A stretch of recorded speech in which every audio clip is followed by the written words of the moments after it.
All right, welcome out to the range. It is a beautiful day in Western Oregon.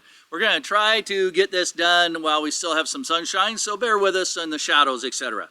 So we're going to be talking about open carry today.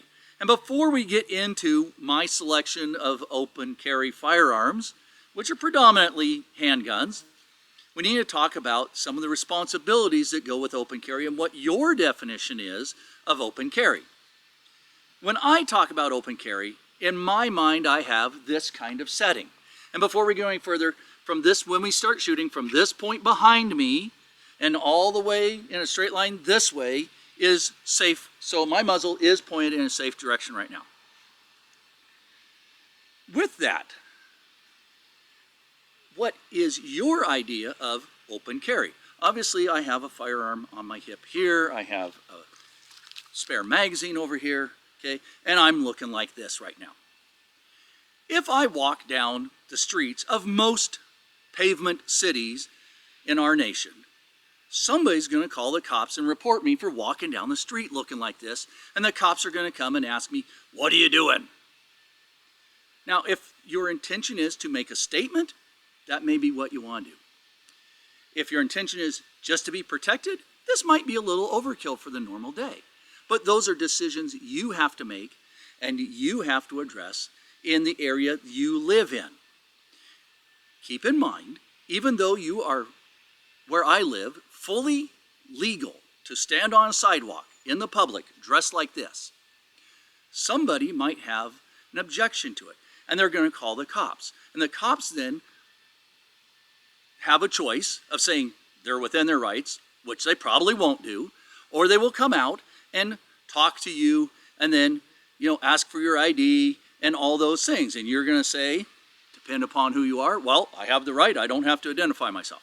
So keep in mind there are always consequences, good and bad, for how we represent the 2A community. With that, I also want you to keep in mind always know the laws in the jurisdictions you live, the city, the county, the state laws. They vary across this nation, across the world. They vary greatly. Again, where I live, loaded firearm, walking down the public street is legal to do so.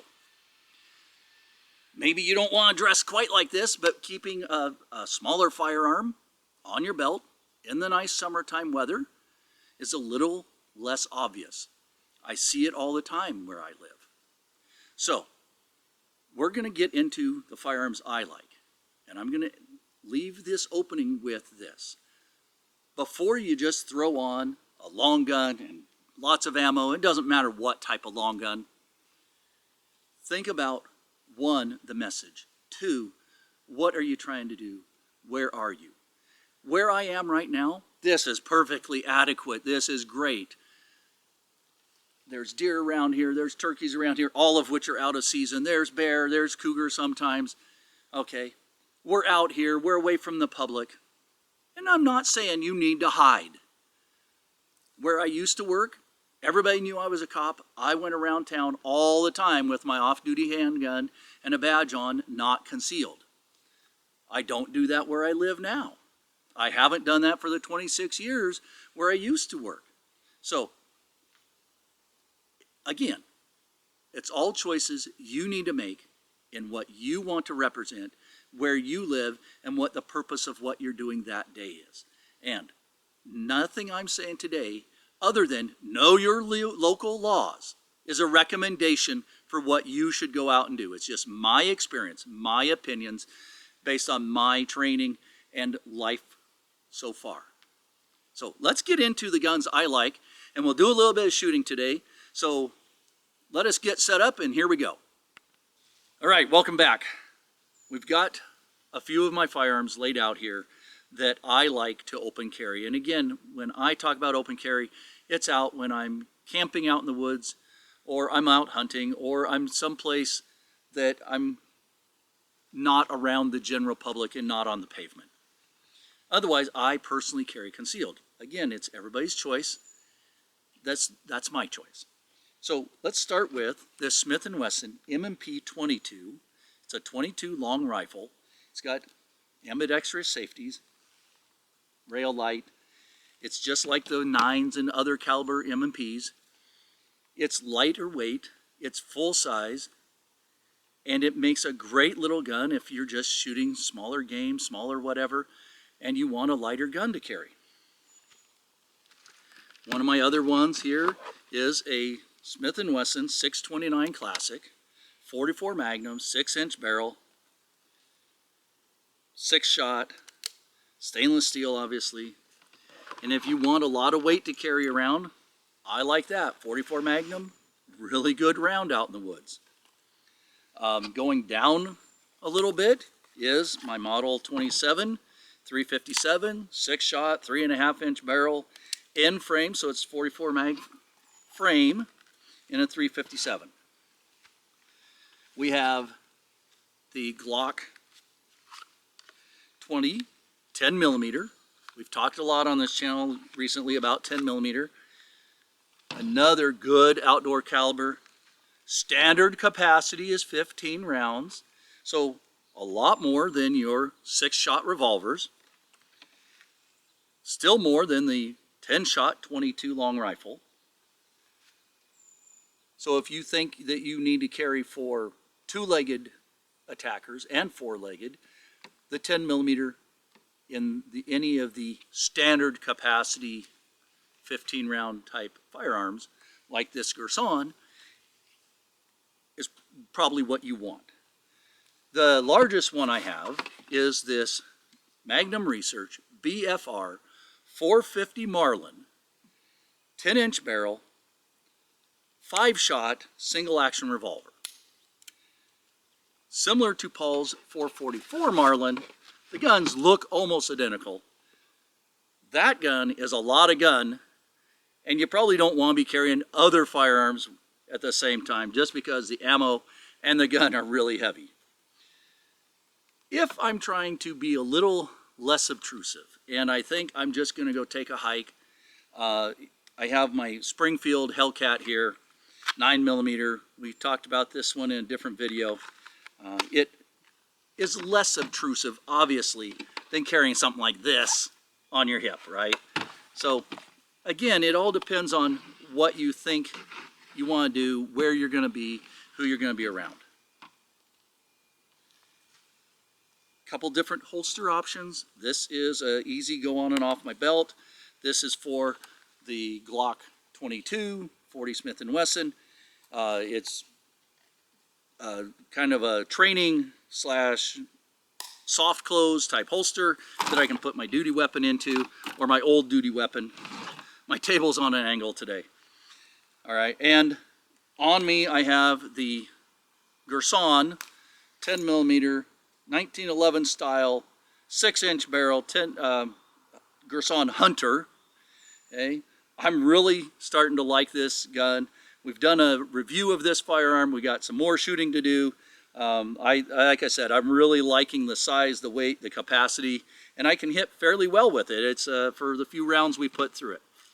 Okay, and then on my belt here, in a duty type setup, training setup, is my Glock 22 40 Smith & Wesson standard length barrel with the light on the front.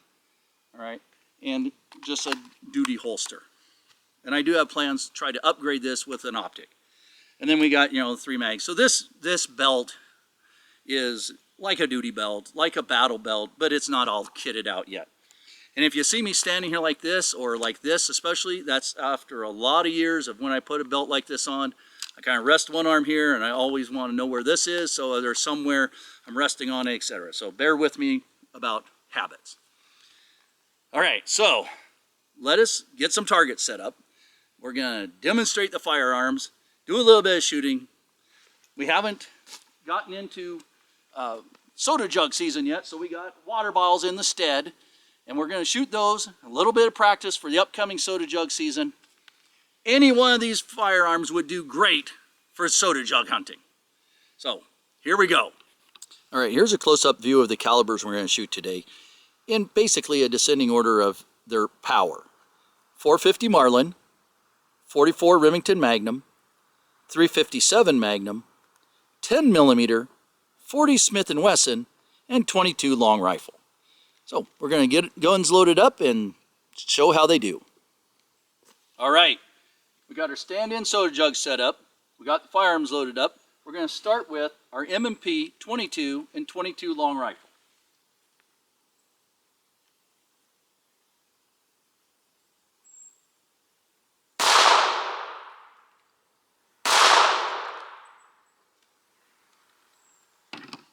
Next, we're going to shoot the 40 Smith & Wesson caliber Glock 22.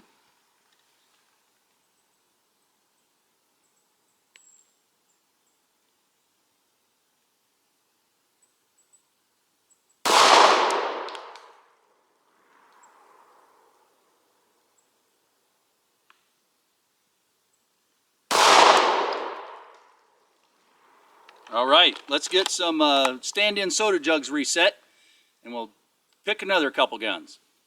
All right, we got them reset. We're going to shoot the 10mm Gasson Witness Hunter in the 1911 platform.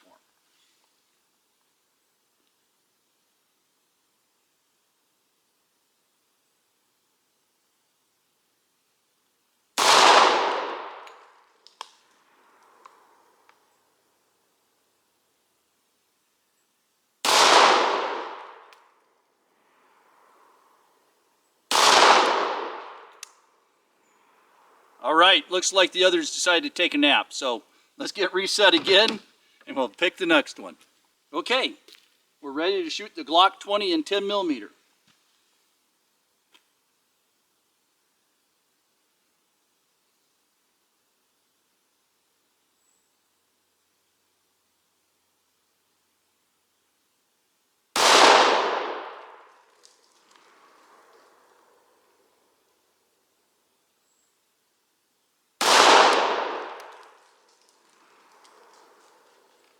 Well, the others haven't fallen down, so now we're going to try the Smith & Wesson Model 27 357.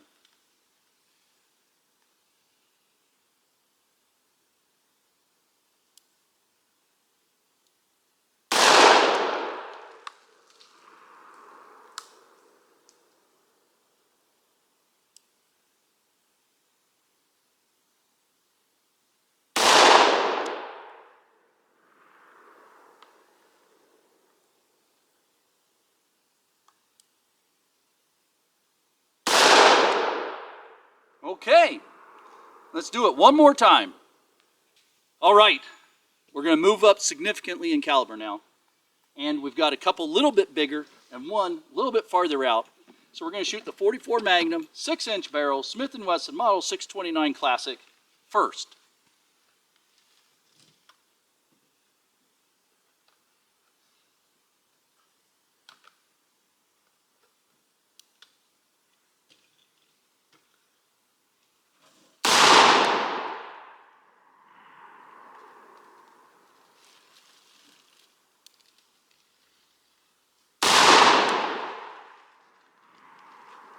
Okay, and now the 450 Marlin, last one.